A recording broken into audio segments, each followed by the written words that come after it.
botar aqui. Nós estamos nessa série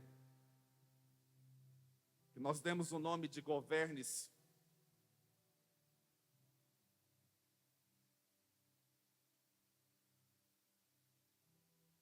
Onde o nosso objetivo é mostrar para você a responsabilidade que carregamos de um chamado que Deus nos deu lá no Jardim do Éden, quando Ele criou o homem e a mulher. E o pecado, então, ele interfere nesse processo. E muitas vezes nós passamos, então, a viver de uma forma muito distante desse propósito inicial de Deus de governar e de exercer influência. Na semana passada, então, nós falávamos sobre a importância de se posicionar, a importância de entender que fomos chamados para exercer influência, de manifestar o reino de Deus aqui na terra. E falávamos também de todas as formas que o inimigo tenta de trazer distração para nos levar a fugir desse propósito. Hoje eu quero trazer um pouco para você novamente sobre o que falávamos na semana passada, sobre a importância de... Já desceram? Se tiver mais alguém dos Youngers aqui, podem descer para o seu culto lá, por favor. Nós falamos sobre 3 atitudes que precisávamos ter, e uma delas foi de lutarmos com as armas corretas, de sair de cima do muro e de exercer influência sobre as pessoas que estão à nossa volta. E hoje eu quero falar um pouco sobre exercer governo sobre o nosso passado. Ao longo da nossa caminhada cristã, é incrível como que a gente se depara com pessoas que não rompem, não avançam na sua caminhada e não vivem de fato o propósito de Deus nas suas vidas, porque estão presas ao passado, seja erros que cometeram, ou sejam por decepções que tiveram com pessoas lá no passado. Essa semana mesmo eu e a Aida atendemos algumas pessoas e foi nítido para nós que todo problema ali se relacionava a um contexto familiar mal resolvido. E eu queria desafiar você a ter um posicionamento de buscar um equilíbrio, no sentido de desenvolver uma inteligência emocional equilibrada, aonde nós precisamos ressignificar a história da nossa vida, mesmo a partir de tragédias, de situações dolorosas que nos incomodam. E eu queria então desafiar você nesta manhã a pegar aquilo que em alguns momentos leva você a paralisar, a se sentir paralisado, a se sentir talvez impedido de avançar. E decididamente você colocar um ponto final nessa história e pegar a sua dor e transformar ela num propósito. Não é uma tarefa fácil. Não é uma tarefa simples. Às vezes você cometeu erros que vira e mexe o inimigo, ele vem te atormentando sobre esses erros. Às vezes foram decisões erradas, às vezes foram pecados mesmo que você cometeu. E isso, de uma certa forma, volta e você se vê mais uma vez preso a uma posição de vergonha, talvez de sentimento de fracasso e de derrota. Mas talvez foram ações de pessoas muito próximas que agiram com você de uma maneira errada, que também te levaram a perder o foco desse propósito. Eu quero falar então aqui hoje, eu queria falar de 4 pessoas, mas por causa de uma ação que nós vamos realizar no final do culto, eu quero falar de 2 homens. Eu ia falar de 3 homens e uma mulher. Mas a gente vai deixar isso para a próxima semana. Eu quero falar de 2 homens que, para mim, ressignificaram a sua história e viveram uma nova história sem se importar com o passado que tiveram. Eu queria falar primeiro de Davi, que por mais que você talvez não tenha tanta frequência numa igreja local, muitas pessoas, mesmo fora da igreja, conhecem Davi como sendo o homem segundo o coração de Deus. E eu quero aqui, então, rapidamente, contar um pouco a história, porque às vezes nós podemos ter pessoas aqui que nunca ouviram falar de Davi, ou talvez ouviram falar, mas sem saber de todo um processo. Davi foi um grande rei, ele era de uma família que tinha muitos irmãos. Saul havia sido levantado como rei, mas Saul é rejeitado por Deus, porque não obedeceu aquilo que Deus mandara ele fazer. E Deus então manda que o profeta vá à casa do pai de Davi para escolher um rei, mas o profeta não sabia quem seria. Deus só mandou ele ir lá, porque na hora Deus iria revelar quem era. E foi tão interessante que Davi, a gente percebe isso dentro desse contexto da história. Davi vivia possivelmente uma rejeição dentro da própria família, porque o pai nem se lembrava dele. O pai nem sequer chamou ele para essa reunião da escolha do rei, porque muitas vezes nós olhamos tanto para a aparência e para o exterior, que nós não temos a capacidade de enxergar o potencial verdadeiro que existe dentro de cada uma das pessoas. Nós somos assim, irmãos. A verdade é que nós olhamos para as pessoas já julgando elas, principalmente pelo estereótipo que nós enxergamos nelas. Ou talvez por causa de comportamentos que nós vimos essas pessoas exercerem em algum momento das nossas vidas, nós já sentenciamos um julgamento sobre elas e dificilmente então nós extraímos o verdadeiro potencial que existe dentro das pessoas. E isso aconteceu com o pai de Davi.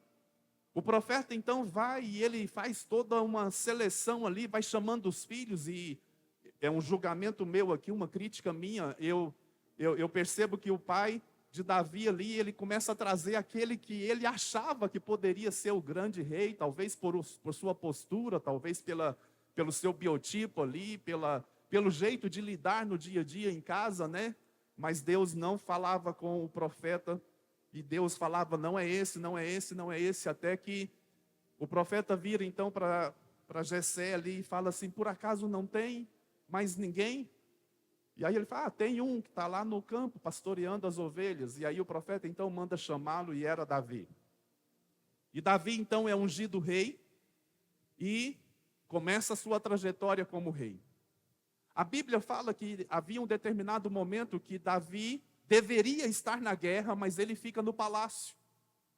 E como ele está ali no palácio, ele estava ali de boa, e eu estou aqui dramatizando um pouco, talvez cansado de assistir Netflix, cansado talvez de assistir jornal, ou seja, lá o que foi, e ele resolve olhar para o espaço e talvez ali olhar para a janela ali do seu palácio, e ele se depara com uma mulher então, e ele começa a ter pensamentos sobre aquela mulher. Às vezes a gente lê a Bíblia, a gente acha que foi assim, automático, ele sai ali na janela, ele já vê a mulher e ele já vai, chama. Não, irmãos, isso tudo foi um processo onde a mente foi trabalhando e a mente foi aceitando pensamentos. E Davi, então, no meu ponto de vista, ele ficou ali alimentando aqueles pensamentos até que num determinado momento ele, ao invés de estar lá no campo, na frente de batalha, ele dá força àqueles pensamentos e ele exerce então a sua posição de rei e manda chamar Batseba. E ele então tem um relacionamento sexual com ela, e ela então fica grávida, e Davi percebe toda a bagunça que já tinha desenvolvido ali, e ele então manda chamar o marido de Batseba, Urias. Ele estava lá na frente de batalha, manda chamá-lo para que ele, de uma certa forma, tivesse relacionamento com a sua esposa, para poder ofuscar o erro ali de Davi, mas Urias era tão comprometido com a causa, que a Bíblia fala que ele não entrou na sua casa, ele ficou e deitou-se ali na porta da sua casa, justamente para ele não cair em tentação e não ter relacionamento com a sua mulher. Era errado Urias ter relacionamento com a sua mulher? De maneira nenhuma, mas na cabeça de Urias, ele não podia deixar os seus soldados lá na batalha e vir para casa ter um momento de prazer, isso não entrava na cabeça dele. Veja bem, o posicionamento que deveria ter sido de Davi, foi o posicionamento que Urias teve. E aí, o plano de Davi então dá errado, Davi não se deita com a sua mulher, e Davi então, para poder limpar a bagunça que ele havia feito, ele vai e alimenta uma outra ideia muito pior do que essa, e ele então manda Urias de volta para a batalha e dá ordem para o chefe para que Urias fique sozinho na frente da batalha, e Urias então ali morre na frente da batalha.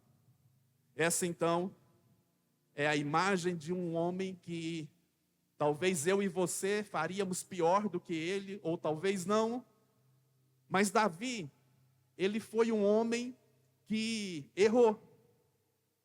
Ele foi um homem que naquele momento ele fez uma lambança tão grande, e só aqui nós podemos enumerar o adultério, podemos enumerar o assassinato e podemos enumerar uma vida mentirosa também que Davi alimentou ali naquele tempo. Mas eu quero ler um texto com você que está lá no livro de Salmos, capítulo 32, só para você entender. Salmo 32 está ali, verso 1 e 2. Bem-aventurado aquele cujas transgressões são perdoadas e cujos pecados são cobertos. Bem-aventurado aquele a quem o Senhor não atribui pecado e em cujo espírito não há engano. Para Davi escrever esse salmo, irmãos, ele passou por uma experiência de perdão, uma experiência de manifestação de graça e uma experiência de deixar o seu pecado na presença de Deus e prosseguir para o propósito para o qual Deus o levantou. Ao ler esse salmo, a gente, como nós temos a Bíblia toda hoje nas nossas mãos, a gente entende facilmente que Davi está falando ali perfeitamente sobre a obra da cruz e sobre o poder do sangue de Jesus na vida de uma pessoa. Mas Davi ainda não conhecera o propósito de Deus através de Jesus. Davi nem sequer viu Jesus, mas nesse momento aqui, ele absorve essa graça sobre a sua vida e ele internaliza isso dentro de si e ele diz: feliz é o homem. Você pode dizer isso? Feliz eu sou, porque não há pecado na minha vida. Você consegue dizer isso? Será que isso é uma verdade para mim e para você? Eu sou um homem feliz, porque sobre mim não existe pecado. Espera aí, mas e aqueles? E os erros lá do passado? E aquela vida mundana que eu levei? Quando eu me encontro com o poder do Evangelho, quando eu me encontro com a obra da graça transformadora, eu entendo então que a palavra de Deus, ela é viva na minha vida e ela diz o seguinte: os pecados que são confessados são pecados perdoados. Você entende isso? Claramente aqui no verso 5, olha só o que diz aqui. Capítulo 32, verso 5. Então, reconheci diante de Deus, diante de ti, o meu pecado. A primeira coisa que nós vemos Davi fazer então é um arrependimento e uma confissão. Eu dizia em alguns cultos passados aí, uma vez eu estava no carro e eu gosto muito de ouvir música no carro e é o tempo todo ali eu ouvindo música, mas nesse dia eu estava numa rádio evangélica e aí eu ouvi uma pessoa que eu conheço pessoalmente daqui de Goiânia, dizendo assim que a obra da graça na nossa vida ela é tão perfeita que nós hoje não precisamos mais pedir perdão pelos nossos pecados. Aí eu falei, o quê? E aí ele foi falando e foi virando uma maionese ali, que eu falei, meu Deus do céu, que Bíblia é essa que esse pastor está usando? Queria ter o privilégio de comprar ela só para me ver que Bíblia é essa que ele está usando. Porque a Bíblia, além de nos mandar confessar os nossos pecados a Deus, a Bíblia também fala que em muitos momentos nós devemos confessar os nossos pecados uns aos outros para sermos curados. Para sermos curados, irmãos. Porque tem áreas da nossa vida que já estão tão fragilizadas pelo pecado que virou recorrente na nossa vida, que se nós não tivermos a coragem e a ousadia de buscar um santo homem ou mulher de Deus, para nós, desculpa a expressão, vomitarmos as nossas mazelas ali, nós só seremos curados quando fizermos isso. Então a primeira coisa que nós vemos aqui no versículo 5 é que Davi se arrepende e ele confessa diante de Deus os seus pecados. Mas no verso 11 tem algo que me chama a atenção. É um novo posicionamento que Davi toma ali. Olha só o que ele diz. Alegrem-se no Senhor e exultem, vocês que são justos. Alegrem-se no Senhor, vocês que são justos. Vou falar mais uma vez, quem sabe a sua ficha cai. Alegre-se no Senhor, vocês que são justos. É assim que Deus te vê, homem e mulher justos diante de Deus. Volta, por favor. Voltem. Não, a minha versão ali estava melhor. Voltem. Não, verso 11, Não, aí você pôs na NVI, aí você bagunçou o coreto. Voltem e cantem de alegria. O que Deus está ensinando aqui nessa postura de Davi, irmãos, é que eu e você precisamos primeiro nos arrepender dos nossos pecados, confessar os nossos pecados, mas é preciso um novo posicionamento.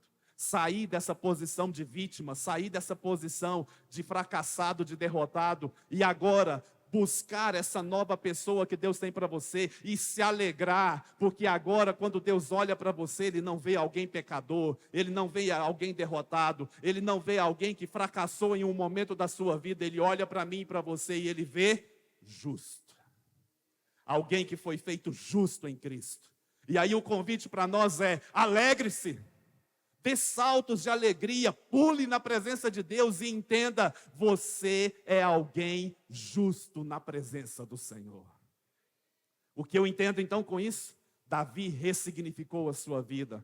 Davi não ficou preso lá no seu pecado. Davi não ficou preso lá naquele erro, naquela lambança que ele fez. Ele então se arrepende, ele confessa o seu erro na presença de Deus, mas ele vai para cima e ele vai adiante, porque ele se é chamado como homem segundo o coração de Deus.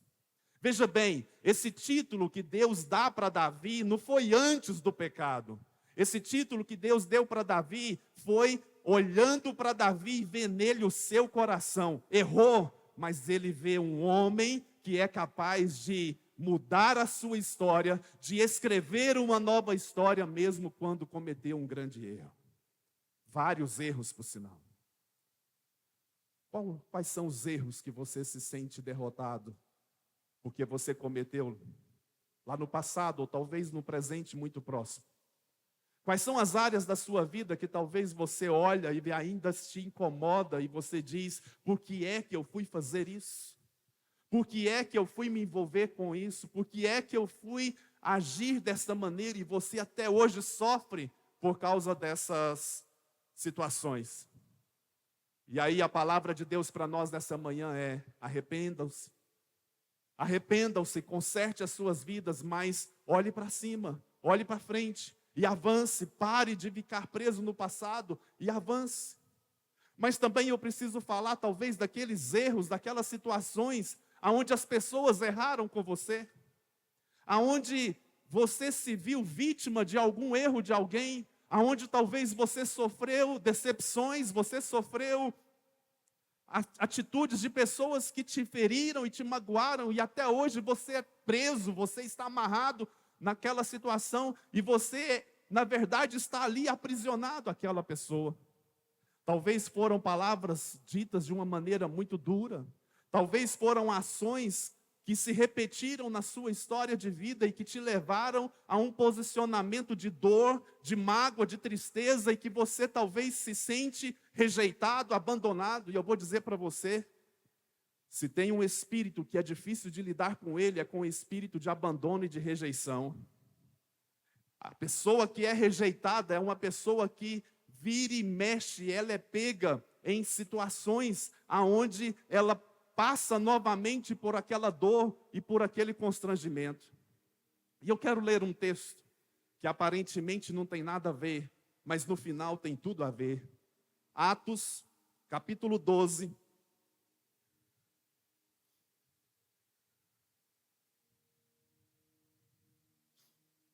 Atos, capítulo 12, a partir do verso 5. Pedro, pois, estava guardado no cárcere, mas havia oração constante a Deus por parte da igreja a favor dele. Quando Herodes estava para apresentá-lo naquela mesma noite, Pedro dormia entre 2 soldados, acorrentado com 2 cadeias. Diga, acorrentado entre 2 soldados. Vem cá, pastor Leopoldo e Marcos. Eu não sei qual era a periculosidade de Pedro. Eu não sei nem dizer qual era o biotipo dele. Eu imagino que ele não era um homem forte que nem eu.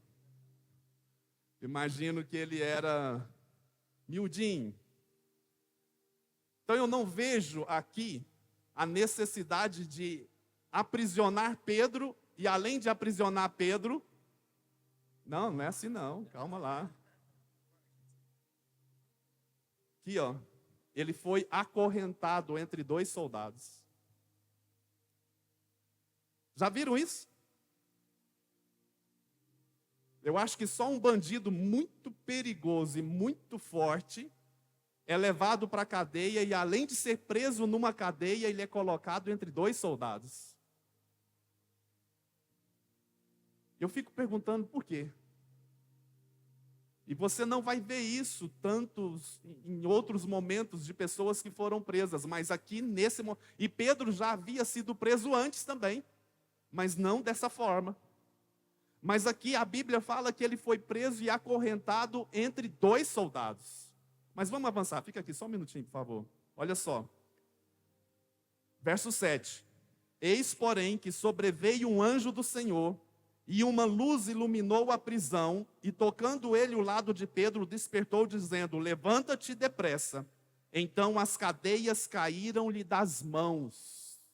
A primeira coisa que aconteceu não foi a abertura da prisão aonde ele estava, foi as algemas aqui serem caídas. Sabe o que eu entendo com isso, irmãos? Com todo o respeito de não fazer aqui uma exegese tão baixa ou tão persuasiva aqui só para poder te trazer uma reflexão. Mas o que eu entendo aqui é que antes de nos libertar, antes de nos tirar de cadeias, Deus precisa nos libertar de pessoas. Antes de nos tirar de prisões que estão ali nos dominando e nos impedindo de avançar para o propósito, Deus precisa e quer nos libertar de pessoas. Pessoas que em algum momento da nossa vida nos machucaram, nos feriram, nos aprisionaram. E eu queria que você fizesse essa reflexão. Será que existe hoje pessoas que estão te prendendo? Pode ser seu pai, pode ser seu irmão, pode ser seu chefe, pode ter sido um líder espiritual que em algum momento da sua vida te machucou. Pode ser seu esposo, a sua esposa, pode ser seu filho, pode ser seu pai, pode ser pessoas dos mais variados tipos de relacionamento seu, mas que num determinado momento te aprisionou. Mas hoje, como um profeta de Deus, eu estou dizendo aqui para você, as algemas cairão da sua vida. E no nome de Jesus, Ele vai te libertar. O anjo de Deus vai te visitar aí agora. E Ele vai dizer para você: as suas algemas estão sendo retiradas aqui hoje. E você está sendo livre para que você saia da prisão. Obrigado, pastores. Se você continuar lendo o texto, diz assim no verso 9: então, saindo, o seguia, não sabendo que era real o que se fazia por meio do anjo. Parecia-lhe antes uma visão. Depois de terem passado a primeira e a segunda sentinela, chegaram ao portão de ferro que dava para a cidade, o qual se lhes abriu automaticamente. É a primeira porta automática que nós vemos aqui na Bíblia. Conhece as portas de banco, que quando você vai chegando assim, ela abre? Aqui, ó. E você está achando que isso aqui é novidade. Sabe por que que essas portas da cadeia se abriram automaticamente? Porque primeiro as algemas foram retiradas. Quando nós nos libertamos das pessoas que nos feriram, a porta se abre automaticamente, porque é uma consequência. A liberdade vem para você que decide se libertar das pessoas que te feriram.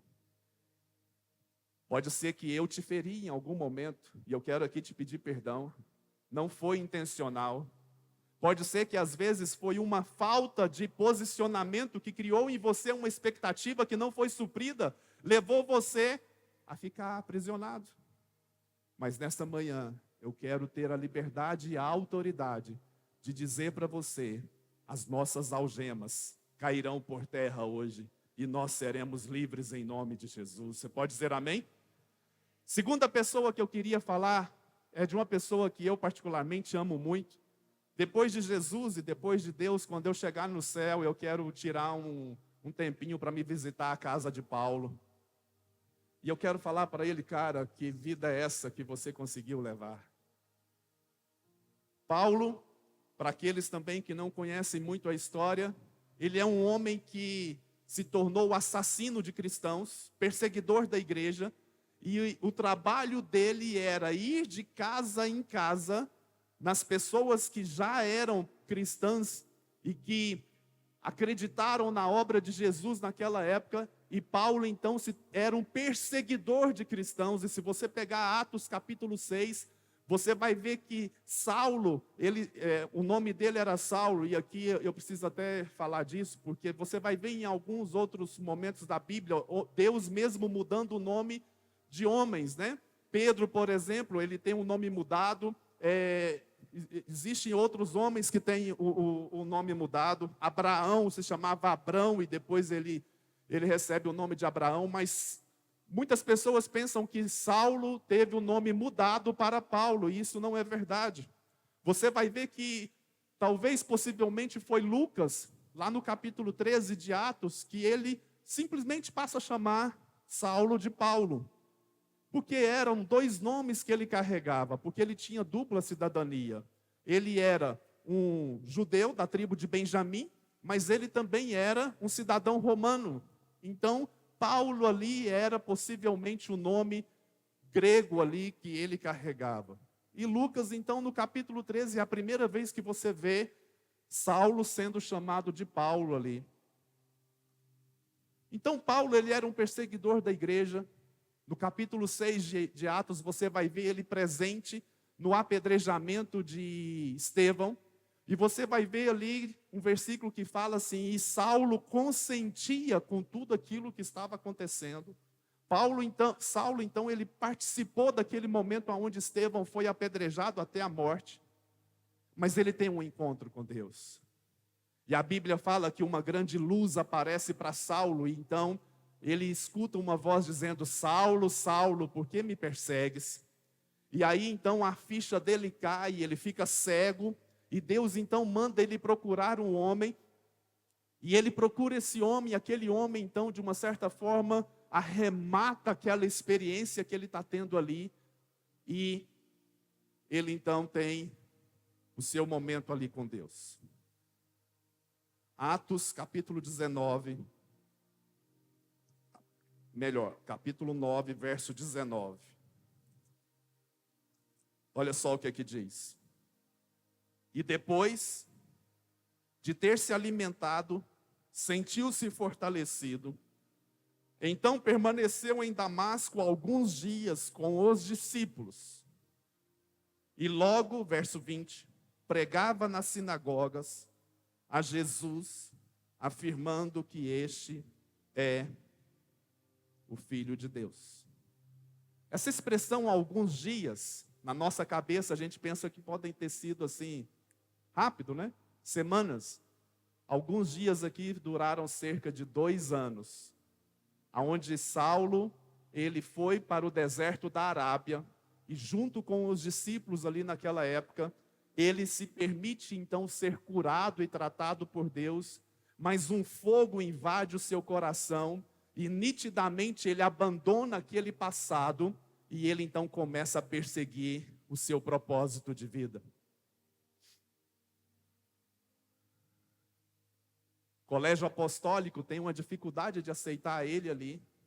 Barnabé então apresenta Saulo ao colégio apostólico e fala: olha, eu vi o que aconteceu com ele, podem acreditar que realmente houve uma transformação. Conhece aquelas pessoas que você fica sabendo que agora se tornaram cristãs? E aí você fala assim, acredito só vendo. Só depois de eu ver, porque era fiozinho de ouro e você não consegue acreditar na transformação daquela pessoa. Mas eu quero ler um texto que para mim é o que demonstra que Paulo abandonou o seu pecado. Filipenses capítulo 3, verso de 13 a 16. Filipenses capítulo 3, do verso 13 a 16. Irmãos, quanto a mim, Paulo está dizendo para os filipenses, irmãos, quanto a mim, não julgo havê-lo alcançado, mas uma coisa faço, esquecendo-me das coisas que para trás ficam, e avançando para as que diante de mim estão, prossigo para o alvo, para o prêmio da soberana vocação de Deus em Cristo Jesus. Todos, pois, que somos... Os irmãos estão aí?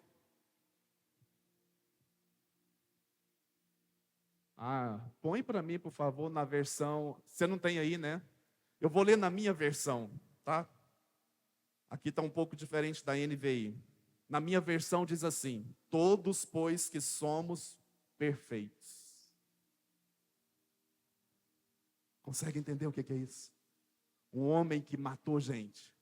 Um homem que perseguiu a igreja. Um homem que destruiu famílias. Agora ele vira e fala assim: todos que somos perfeitos.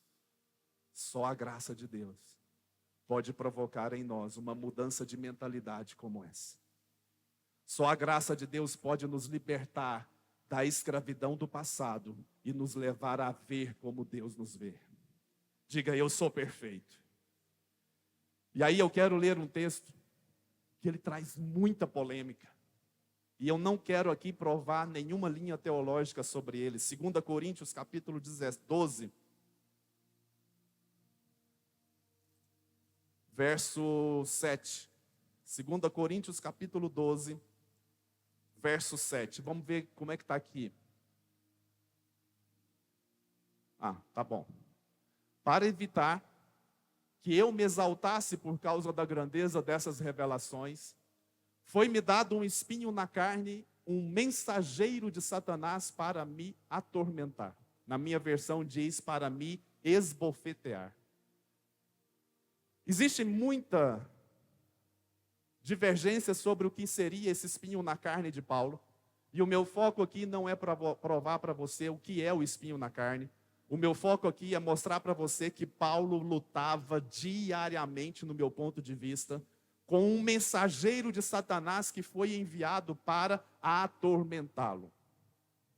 Algumas pessoas acreditam que o espinho na carne de Paulo era uma malária, que possivelmente se agravou tanto que prejudicou a sua visão, porque tem um texto da Bíblia que fala que uma igreja se levanta para ser os olhos dele que foram afetados. Ponto. Eu, particularmente, acredito que o espinho na carne de Paulo era um tormento aqui. Sabe o que é você dormir e ter que lutar com o passado? E não era um passado qualquer. Era um passado de um homem que destruiu famílias. Era um passado de um homem que bagunçou a vida de crianças. Era um passado de um homem que roubou das crianças o pai que poderia ser tudo na vida delas. É o passado de um homem que fez com que as mulheres ficassem viúvas e bagunçassem toda a história. Então, no meu ponto de vista, e eu não quero aqui provar nada para você, você não é obrigado a pensar igual a mim. Quando eu vejo isso daqui, um mensageiro de Satanás para me atormentar, é como se eu visse Paulo deitando ali na sua cama no final de um dia, e lá vem o chifrudo, vamos dar outros nomes aí, o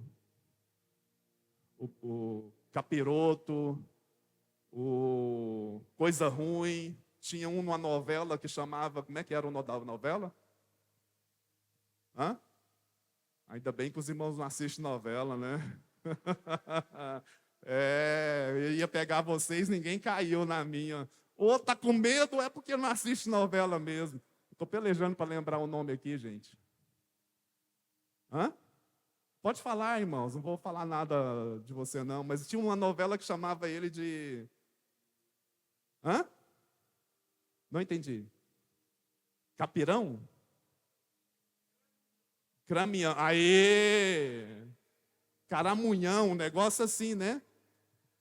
Na minha concepção, então, quando eu leio esse versículo, eu fico imaginando Paulo deitado ali na sua cama e o mensageiro vem para atormentar ele. Você está lembrado do que é que você fez lá, né? Você está lembrado de todas as pessoas que você mandou matar. Você está lembrado de todas as famílias que você bagunçou. E aí talvez Paulo precisava todos os dias dizer para si mesmo e dizer para esse mensageiro de Satanás: esquecendo-me das coisas que para trás ficam, persigo para o alvo, para o prêmio da soberana vocação, porque eu tenho um chamado. Sabe, irmãos, nós precisamos ser pessoas bem resolvidas com o nosso passado. Nós precisamos ser pessoas bem resolvidas, com as desgraças que cometemos lá atrás. E nós precisamos então entender que governar a nossa própria vida tem a ver com não desistir, com não retroceder. Governar a si mesmo tem a ver com tomar uma posição de dizer para mim mesmo: eu não vou desistir, esse pecado não vai me resistir, esse pecado não vai me atormentar, porque eu decido influenciar as pessoas que estão próximas de mim, eu decido influenciar homens e mulheres que Deus colocou no meu caminho, porque eu fui chamado para fazer diferença. Você crê nisso? Diga amém. Governar a si mesmo, então, diz respeito a puxar para si a responsabilidade e dizer: eu estou aqui, pode contar comigo, Deus. Eu estou aqui, pode contar com a minha vida. Eu vou fazer diferença. Eu vou fazer diferença na vida daquelas pessoas que estão na minha volta. Eu vou influenciar essas pessoas a partir de um testemunho da minha vida. Elas podem até ver as minhas fraquezas. Elas podem até ver as coisas ruins que eu já fiz no passado, mas elas vão ver um posicionamento de um homem e de uma mulher de Deus que decididamente quer escrever uma nova história, quer ressignificar a sua vida e quer dizer: ei, tudo é possível àquele que crê. Amém?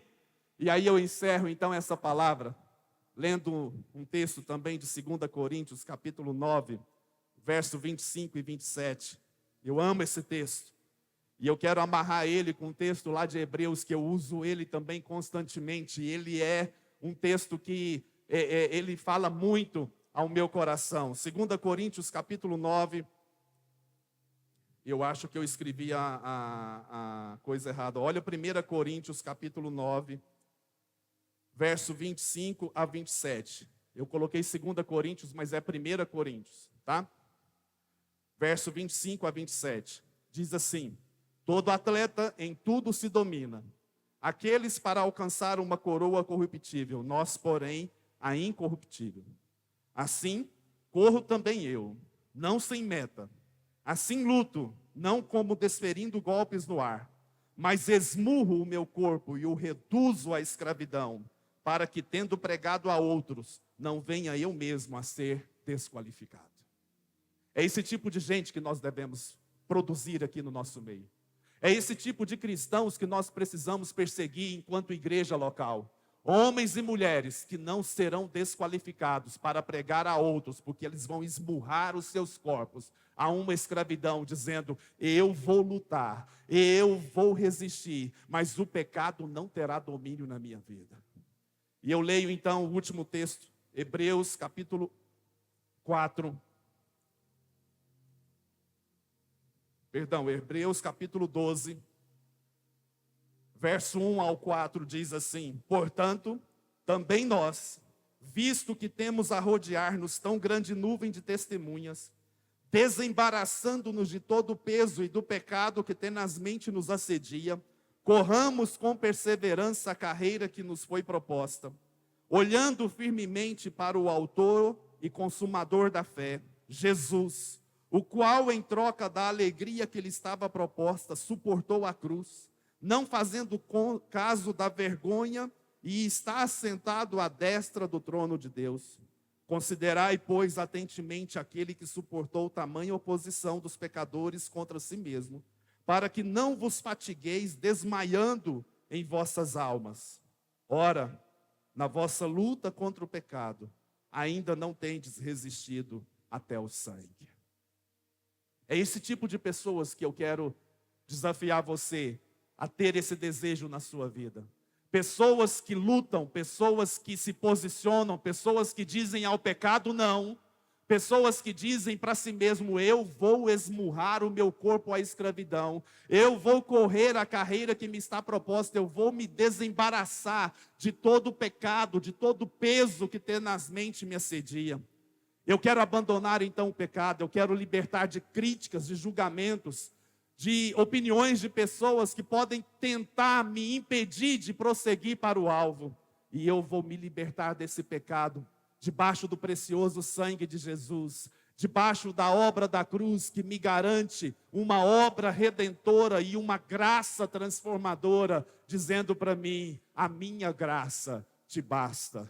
Como Deus disse para Paulo. Você pode ficar de pé no seu lugar?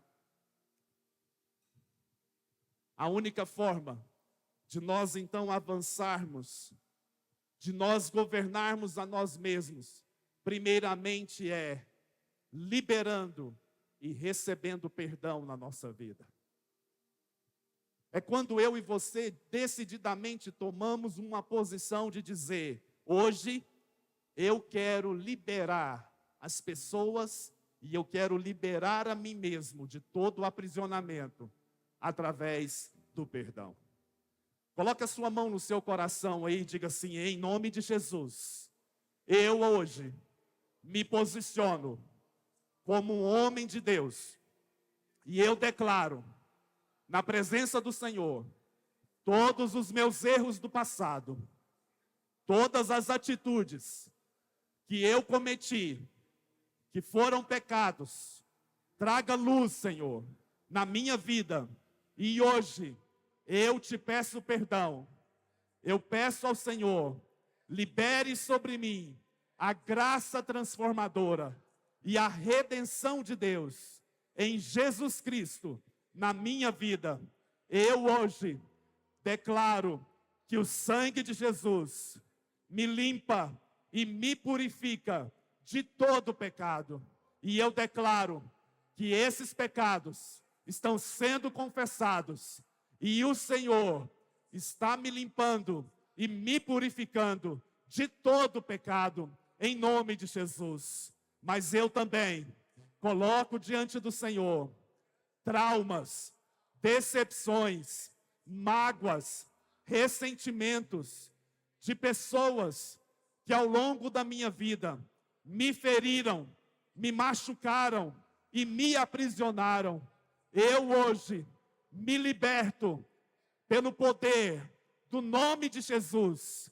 Eu declaro que o anjo do Senhor está entrando na minha vida, está entrando na minha história e está quebrando toda algema na minha vida que me aprisiona a essas pessoas que me machucaram e que me feriram.